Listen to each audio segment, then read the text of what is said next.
Amerika Birləşmiş Ştatlarının İrana zərbələrindən dərhal sonra İsrailin baş naziri Benyamin Netanyahu Qüdsdə yerləşən məşhur ağlama divarını ziyarət edib.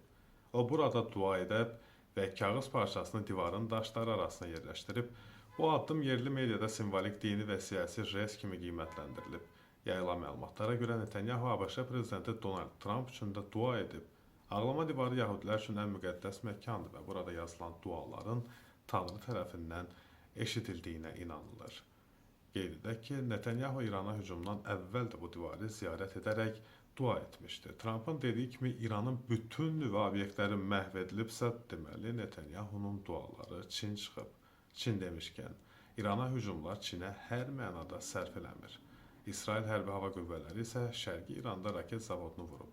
Şahrutda partlayış baş verib. Təbriz də atəşə tutulub. Soydaşlarımıza əmin-amanlıq arzu edirəm.